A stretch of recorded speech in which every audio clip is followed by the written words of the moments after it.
Hello student, welcome once again. बच्चों, इस video में हम लोग एक्सरसाइज 6.2 का एक बहुत ही इंटरेस्टिंग क्वेश्चन जो 6 नंबर का लास्ट क्वेश्चन है ना, इसे सॉल्व करेंगे। है तो बहुत सिंपल सा क्वेश्चन, लेकिन चूंकि कॉन्सेप्ट क्लियर नहीं रहता है स्टूडेंट्स का, इसलिए उनको टफ लगता है। तो आइए मैं आपका कॉन्सेप्ट क्लियर करा दूं, जिसके बाद आपको भी ये बहुत ज़्यादा ईजी लगने लगेगा। पहले हम क्वेश्चन थोड़ा रीड कर लेते हैं। वैसे तो ज़्यादा कुछ क्वेश्चन में दिया नहीं गया, बस आपको कंफ्यूज करने के लिए इतना लंबा चौड़ा क्वेश्चन लिखा हुआ है। फिर मैं आपको एक बार समझा देता हूँ। देखो क्या बोला जा रहा है कि पी क्यू और आर एस दो मिरर है। ये देखो एक पी क्यू है और उसके सामने एक दूसरा मिरर रखा गया है आर एस। मिरर मतलब सब जानते हो, जो आईना होता है, ठीक है। Place parallel to each other, parallel हैं दोनों में एक दूसरे के।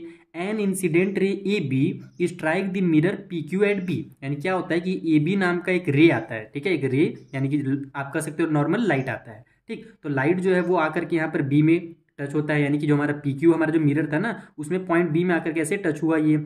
तो ये स्ट्राइक करना बोलते हैं, इसको इंसिडेंट रे बोला जाता है। तो जब कभी भी लाइट किसी भी मिरर में इंसिडेंट होता है, स्ट्राइक करता है, तो वो रिफ्लेक्ट भी जरूर होता है, वहां से वो टकरा करके वापस आता है। तो फिर देखो वो वापस आ गया। आगे रीड नहीं कर रहा, मैं आपको समझा देता हूँ नॉर्मली कि ये सीधे सीधे फिर वापस आ जाता है दूसरे वाले मिरर के पास, जिसका नाम आर एस था। और कौन से पॉइंट पे आता है? सी पे आता है। फिर यहाँ पर टकराएगा। तो आप जानते ही हो कि मैंने जैसे को पहले ही बताया कि अगर जो लाइट है अगर वो यहाँ पर स्ट्राइक कर रहा है, इंसिडेंट हो रहा है, तो वो वापस भी रिफ्लेक्ट जरूर होगा, चाहे वो लाइट रहे चाहे रे रहे, कुछ भी चीज रहे। तो फिर से वापस क्या हो जाता है, सी डी की तरफ वो रिफ्लेक्ट हो जाता है। तो हमको प्रूफ क्या करना पता है कि ए बी और सी डी आपस में पैरेलल है। ए बी कौन सी लाइन?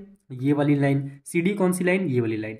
तो सबसे पहले तो आपके दिमाग में ये आना चाहिए कि इन दोनों को पैरेलल करने के लिए हम लोग सबसे आसानी से क्या काम कर सकते हैं। क्योंकि देखो बहुत बार टीचर लोग क्या करते हैं, लो भैया इसको ऐसे ऐसे बना लो, हो गया आंसर। ऐसे नहीं करना। आपको क्या समझना है थोड़ा सा कि हमको अगर इन दोनों को पैरेलल प्रूफ करना है तो एक्चुअल में हम करें क्या यहाँ पर। तो सबसे देखो सिंपल तरीका है, हम क्या जानते हैं कि दो लाइन अगर पैरेलल तब होती हैं जब उनके बीच में अगर ट्रांसवर्सल ने कट किया तो अल्टरनेट इंटीरियर एंगल, यानी यहाँ पर जो एंगल बनेगा और यहाँ पर जो एंगल बनेगा। ये देखो A B C D parallel थी, मान लेते हैं थोड़ी देर के लिए, भी तो हम लोग को प्रूफ करना है, लेकिन मान लेते हैं ए बी और सी डी पैरेलल है। ये जो बी सी हमारा है ये ट्रांसवर्सल का काम कर रहा है। तो इधर लेफ्ट में जो एंगल बनेगा अंदर में, और इधर राइट में जो अंदर में एंगल बनेगा, इसको अल्टरनेट इंटीरियर एंगल कहते हैं। आप चाहो तो बुक को थोड़ा सा घुमा करके देख सकते हो। अभी तिरछा है शायद, इसलिए आपको समझ में ना आ रहा हो, तो बुक को घुमाओगे तो ये आपको साफ साफ दिखेगा ऊपर नीचे। तो ये आपको क्लियरली हो जाएगा कि ये दोनों अल्टरनेट इंटीरियर एंगल है। तो अगर हम इस वाले एंगल को और इस एंगल को आपस में इक्वल प्रूफ कर दें तो हमारा क्या हो जाएगा, alternate interior angle equal proof हो जाएगा। और अगर अल्टरनेट इंटीरियर एंगल इक्वल है, इसका मतलब ए बी और सी डी आपस में पैरेलल है। खेल खत्म। तो आइए जल्दी से अब हम लोग यही काम करेंगे, यानी ये वाले और ये वाले एंगल को इक्वल करने की कोशिश करेंगे। तो देखो ये हमने डायग्राम बना लिया है ताकि आपको क्लियरली समझ में आ जाए मैं कौन से एंगल की बात कर रहा। तो सबसे पहले तो देखो कि ये एंगल और ये एंगल को अगर अपने को इक्वल प्रूव करना है तो इनके बीच में कुछ रिलेशन तो होगा, तभी तो हम प्रूव कर पाएंगे ना। तो अभी अगर नॉर्मल अगर अपने आंखों से देखिए हम लोग, या फिर जो क्वेश्चन में जो हिंट दिए हुए हैं उससे तो इसमें कोई रिलेशन नहीं दिख रहा अपने को, ठीक है। तो हम क्या करेंगे कि यहाँ पर एक परपेंडिकुलर लाइन ड्रॉ कर लेते हैं। परपेंडिकुलर ड्रॉ करने से फायदा होगा कि यहाँ पर जो एंगल बनेगा और यहाँ एंगल बनेगा वो दोनों आपस में इक्वल हो जाएंगे नॉर्मली, क्योंकि आप ये जो हमारा पी क्यू और आर एस जो है वो पैरेलल है। तो देखो मैं आपको बता रहा कैसे करना है आपको, सिंपल यहाँ पर एक लाइन ड्रॉ करो, हटाओ इसको, स्केल को डायरेक्ट मैं बता रहा हूँ, ठीक है। ये सीधा हम लोग एक लाइन ड्रॉ कर लिए, इसका नाम हम लोग एक्स दे देते हैं इस साइड में, तो इधर से ये बी एक्स हो जाएगा। और इधर से भी एक लाइन ड्रॉ कर देते हैं और इसका नाम दे देते हैं हम लोग, सी है डी हो चुका है, वाई कर देता हूँ मैं। तो एक्स और वाई कर दिया हमने नाम।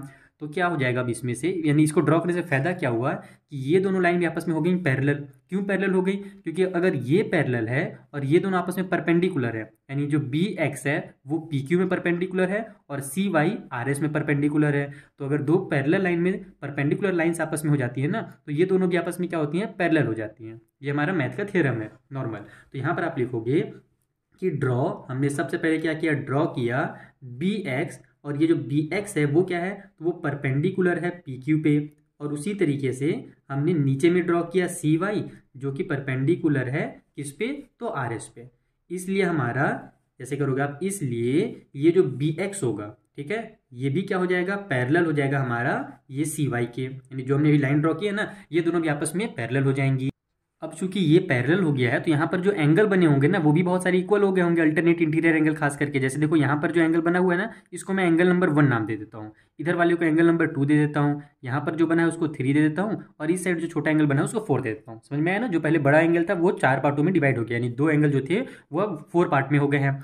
तो अब यहाँ पर आप ध्यान दोगे कि इसको मैं घुमाता हूँ, रुको थोड़ा सा घुमा के आपको बताता हूँ। देखो इस तरीके से अगर मैं इसको घुमा दूँ तब क्या होगा कि ये देखो मेरा ये लाइन और ये लाइन पैरेलल है, तो यहाँ पर जो एंगल नंबर 2 बना और यहाँ पर जो एंगल नंबर 3 बना, ये दोनों क्या हो जाएंगे, आपस में अल्टरनेट इंटीरियर एंगल हो जाएंगे। और हम जानते ही हैं कि दो पैरेलल लाइन में अल्टरनेट इंटीरियर एंगल क्या होते हैं, आपस में इक्वल हो जाते हैं। तो बस दोबारा इसको ऐसे घुमाओ और यहाँ पर इसको लिख दो। थोड़ा सा इसको एडजस्ट कर लेता हूँ मैं। अब यहाँ पर लिखोगे आप कि सो, या फिर डायरेक्ट लिखो angle number 2 is equal to angle number 3। Angle 2 और एंगल 3 क्या आपस में इक्वल हैं, क्योंकि हमारे ये अल्टरनेट इंटीरियर एंगल है। यहाँ पर लिख दो आप अल्टरनेट इंटीरियर एंगल्स, ठीक है, शॉर्टकट में। तो एंगल 2 और 3 इक्वल हो गए। उसी तरीके से आपको एक रूल पढ़ा होगा आपने साइंस में, अगर नहीं पढ़ा अभी तक ना तो आप जरूर पढ़ोगे आगे, कि जो हमारा इंसिडेंट रे होता है, यानी एंगल ऑफ इंसिडेंट जो होता है ना, वो इक्वल होता है एंगल ऑफ रिफ्लेक्शन के। यानी कि जो एंगल हमारा ऐसे बन रहा है वही एंगल वापस आने के बाद भी बनेगा। इसका मतलब क्या हुआ कि अगर मैं 1 2 ये वाला एंगल अगर देखूं और इसमें मैं प्लस कर दूं 3 4 को,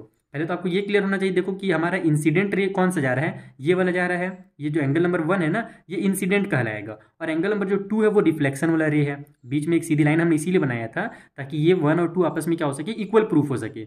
और क्यों इक्वल है, क्योंकि फिर से मैं आपको समझाता हूँ सिंपल लैंग्वेज में। इंसिडेंट रे वगैरह आप मत समझो, सिंपल समझो कि जब कभी भी कोई लाइन ऐसे जा रहा है किसी भी मिरर में, तो जब वो जाने के टाइम जितना एंगल बनाएगा, जितना एंगल यहाँ पर बनेगा, तो वापस आने पर भी उतना ही एंगल बनता है, उतने ही डिग्री का। अगर इधर हमारा 10 डिग्री का बना है तो वापस आने के बाद भी 10 डिग्री का ही बनता है। इसका हमको स्कूल में प्रैक्टिकल भी कराया गया था, आपको भी साइंस वाले क्लास में ना कराया जाएगा। इस साल मेरे हिसाब से 9th में ही कराया जाएगा, अगर 9th में नहीं होगा तो 10th में जरूर कराएंगे, ठीक है।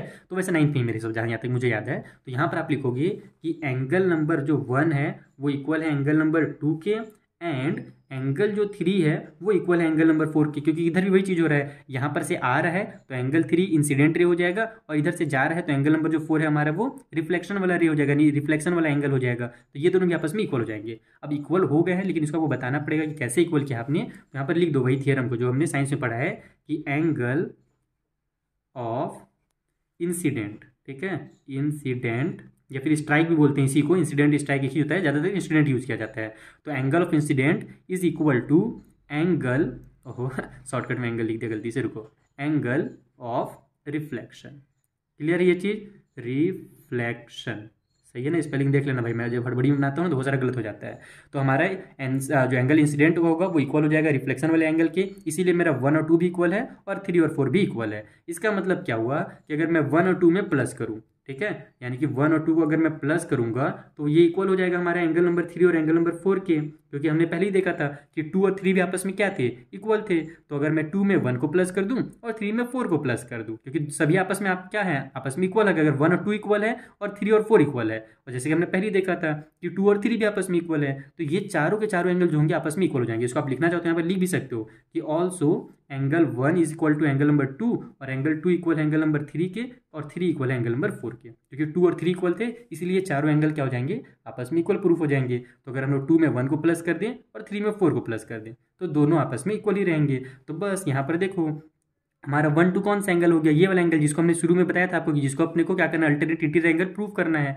तो ये 1 और 2 का नाम क्या है, ए बी सी नाम है ये वाले बड़े एंगल का, और 3 4 का एंगल का नाम क्या है, तो बी सी डी है। तो यहाँ पर आप लिखोगे एंगल ए बी सी जो है वो इक्वल है एंगल बी सी डी के, और ये दोनों हमारे कौन से हैं, तो अल्टरनेट इंटीरियर एंगल हैं। तो इसको आप लिखोगे